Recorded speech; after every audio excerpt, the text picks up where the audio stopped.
Hey guys and girls, on Ask Japanese, it's Cathy Cat. It's still blurry. Still blurry. Still very blurry. Okay, let's do this. Hey guys and girls, on Ask Japanese, it's Cathy Cat, and today I'm gonna tell you 3 dishes that will get you the heart of a Japanese boy. And as you say it in your country, you know, the way to a boy's heart is through his stomach.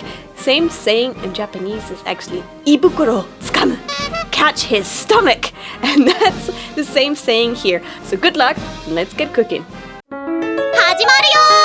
Number 3, omurice. Omurice comes from the word omelette and rice, obviously. Omelette from the French, omuretsu, and it's a dish usually using egg. Now, omurice has rice, a couple of vegetables, maybe even some meat if you would like to in it, and it's all chopped up with a thin layer of egg, and it is one of the most favorite dishes here. This is the kind of dish that mothers would make for their children, and as many people actually say it, that Japanese boys never kind of grow up. It's one of the dishes that reminds them of their childhood. Also, if you think of any maid cafe, generally, omurice is one of the top items that any maid cafe has, because instead of maybe just having sauce on top, the maids generally come and they draw cute pictures with ketchup on top of the rice. It might be like a heart, it might be a cat, it might be, you know, even an anime character. So omurice is one of the favorite kind of childhood comfort food dishes that Japanese boys love.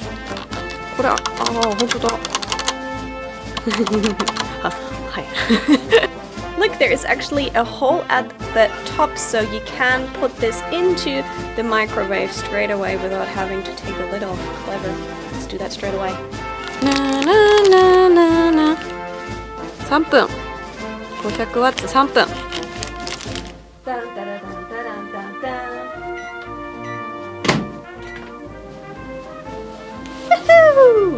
It's hard to trace back the origins, but one of the theories is that in 1925 in Osaka, Japan, there was a place called Panya no Shokudo, and the owner was called Mr. Kitahashi, and he was actually the first person to maybe have created this mother's taste dish, which is kind of funny. So you had one of the patrons that came pretty regularly into the restaurant, and because he had a weak digestion, he always ordered rice, like soft-boiled, soft-steamed rice, together with egg. And so the owner thought how to combine that and make his regular customer happy, and that is said to be the origin of omurice. So maybe it's a while ago, so we can't 100% say if that's the one, but that's one of the most supported theories here of the origin of omurice. Ooh, it smells good! Ooh, steamy hot. Ooh, there's a layer of plastic right on top of the food. Not sure what I'm thinking about that. Here we go. So there are different toppings. There can be like a demi-glace sauce, a barbecue sauce. Ketchup is a really popular one. And this one is actually a demi-glace sauce together with extra egg. So this one is very eggy. But now I'm already swallowing. You can already see a little bit of the rice is peeping out. Generally, you wrap the egg all the way around the rice and hide it underneath. Let you have a look inside. It is eaten actually with a spoon, not with chopsticks in Japan. This is how it looks inside. You have tomato ketchup, other ingredients like vegetables and a bit of meat, all fried up together with the rice. Since love doesn't only go through a guy's stomach, but also through mine, let's find out if this one is making my heart beat faster a little bit.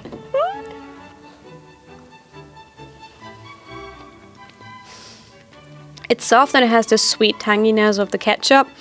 And then, with the egg and the rice, and this is just real comfort food.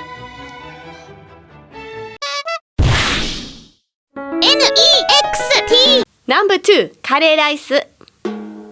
In Japan, there is a famous saying, I've never met someone who doesn't like kare rice. So kare rice is curry and rice, but Japanese curry is a thing that every household is proud of having their own type of curry rice. They're taking their own spin of it. Most of it is done with a prepared seasoning, like seasoning blocks, but then the mothers add a specific taste to it.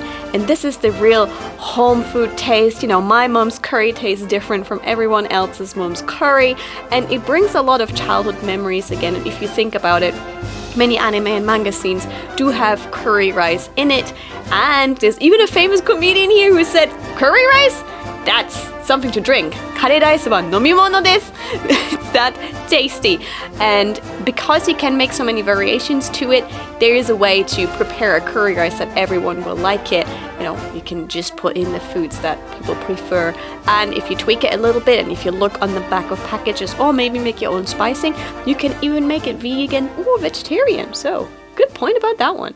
And there's another romantic aspect of curry rice, which is in school in Japan. There's usually some kind of camping trip during the year's camping trip where kids or students or youngsters get sent out and, you know, make a fire, sleep in tents, things like that. And curry rice is definitely one of the dishes that will be there and that the students have to make. So usually the students who have to make it is always a mixed group of boys and girls. So they're peeling the onions together, they're cutting the carrots together, they're stirring the curry together, and together they look into each other's eyes with the sweet, sweet, sweet, sweet smell of the curry.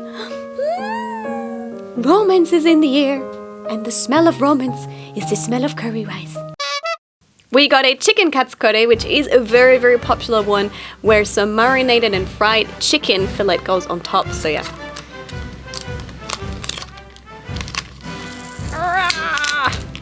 Oh, it's clever! Can you see that? It's like there's a little tray on top of the actual rice. Look at that.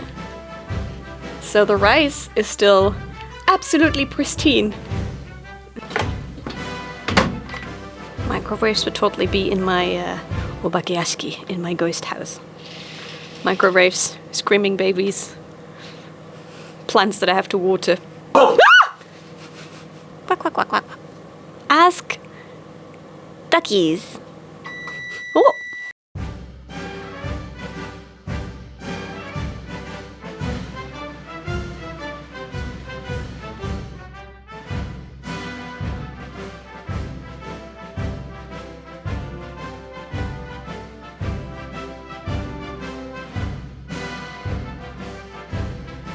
Let's see if this one here from a convenience store is actually any good.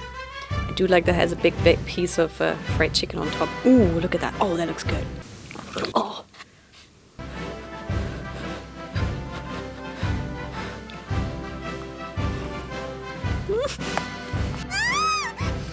Ooh.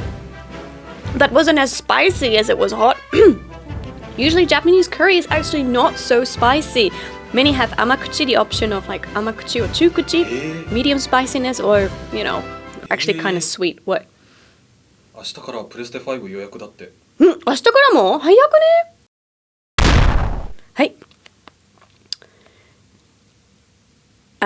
今何の話だったっけ？This is definitely the comfort food, and especially boys, if they have a certain specific ingredient that they love having in their curry, be sure to go and ask in advance. They might say, you know, I like a katsu on top, or I don't actually like the onions in there, or well, I don't like the carrots or something. You can kind of ask in advance and then cook like the perfect curry, and it will definitely make them happy. It's like comfort food number one. And seriously, just generally for parties, it's great. It's a great thing if you want to cook like one dish for everyone that everyone will enjoy. So, there is usually also kakushi aji with curry, which is like the hidden flavor, the hidden taste. I have my very own hidden taste, and I actually made a video about that on my channel. Number 1, onigiri, rice balls. Onigiri are like the sandwiches of Japan. Instead of going to school with a little sandwich, Japanese people generally have onigiri. No, not every onigiri is like the other onigiri, and There are quite a lot of differences and fillings you can put inside these little rice balls. Generally, actually, in supermarkets, they are rice triangles, but sometimes when people make them at home, they're still round. These ones are the thing if you quickly need to go somewhere, need some carbs to power yourself up, and we're gonna find out which ones the best are. Number 1, onigiri have to ideally be made by hand. So don't do what we did and just go into a convenience store, buy an onigiri and throw it at the guy you like. Don't work like that. You ain't gonna catch him by throwing rice balls at him. It's not gonna work. And there we go. Behind us, we've just seen what the director was making. You should make onigiri with your hands, like gently do it like this. Director, can you show us the right movement? No, that's a ducky. So the idea is that making the onigiri with your bare hands is like the extra seasoning. I know, it sounds a bit like, right? But apparently, according to an article that the director found, it's like the extra seasoning of love, of caring, of peace, of harmony, to have a girl actually having gently squished your rice ball. That sounds inappropriate. So the idea is that if a girl with love and care actually prepared your rice ball and gave it to you, it is the extra idea of the seasoning, it is the extra love and care. And if you're clever, you go in advance and ask the boy that you like what kind of onigiri he likes. Now, this is, for example, a great idea if you, for example, go on your first date to an amusement park, or you're going somewhere where you know you're gonna get hungry and he's gonna want to have a lunch. If you already prepared 1 or 2 rice balls for both of you to eat, it sounds like, ooh, she really thought ahead, she made this by hand for me. It's just like love and care, love and care. So in the case of onigiri, apparently you can taste onigiri 2 ways, physically and psychologically, meaning physically, you know, the smell, the taste, but also psychologically of, oh, she made that for me with her bare hands. She made that rice ball for me. Oh, dabu dabu dabu. Now, I wasn't quite so convinced when the director told me this, but then he gave an example, and I'm gonna give that one to you.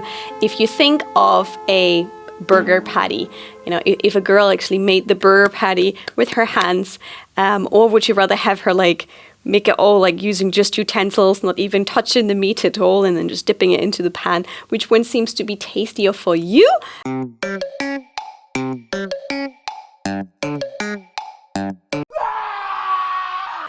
If you think the first one is tastier, you need to leave a like straight away and let us know in the comments right now as well. And they do actually say in Japan that the sushi, when people make the sushi, it is tastier if it's made by hand than machines. Recently, there are machines that just prepare the sushi completely electronical, so people don't even have to touch and knead it. Like, this is like the typical sushi. Remember? Do you remember this? Watch it. 1, 2, 3. 3! らっしゃい! Those kind of things, but people do say the ones that are not made by machines are kind of tastier. What do you think about that? Let us know in the comments. Furthermore, they say that onigiri can be used for a personality analysis. So, for example, if you like onigiri rice balls that contain, or if the boy that you likes onigiri that contain umeboshi, which are sour plum, it shows that he is impulsive and he likes surprises, things like that. So there is a little personality quiz we would like to take with you now. So we have 4 different types of onigiri. Which one would be the one you would choose if you had the choice? So, number 1, fried chicken, right in your onigiri. Number 2, just simple salted onigiri, no flavor inside, just salt on the outside. Number 3 is the stir-fried one, in which you fry the rice ball in soy sauce. And number 4, chocolate! Yay!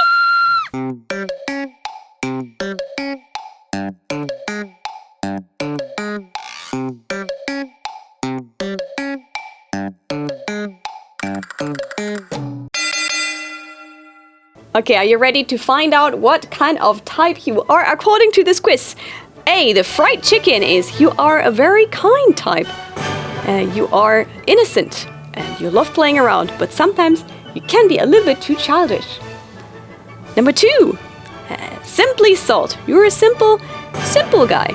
You don't lie, you don't like to mix things up, but you might be the kind of boy that girls kind of don't understand because you keep things so simple and you don't show your emotions so much. Number 3 is the stir-fried one. You do like the excitement, you do things with full energy, going it and doing all the things your way. But you also love the fire, so you might cheat. Number 4, you're a total alien. People might think you're weird, especially Japanese people do not like mixing sweet with rice. It kind of shocks a lot of people. So people will think maybe that you're weird, but you're also very unique. What was your onigiri type? Let us know in the comments down below. Are you an alien? Are you keeping it simple? Let us know. So those were 3 types of Japanese food comfort dishes that might capture a boy's heart. 胃袋を捕まえましょう! Let's go through the stomach and reach the boy's heart. Woo! But to be honest, I'm the kind of person I prefer it more when the boy cooks for me. But yeah, that's just me. So let me know what kind of onigiri type you wear. I hope you enjoyed this video, and I'll catch you soon for another video coming out from Tokyo to you. Don't forget, be subscribed, tick that notification bell so you don't miss the video, and yes, that like is very important. I'll catch you soon for another video from Japan. See you soon, guys. Bye!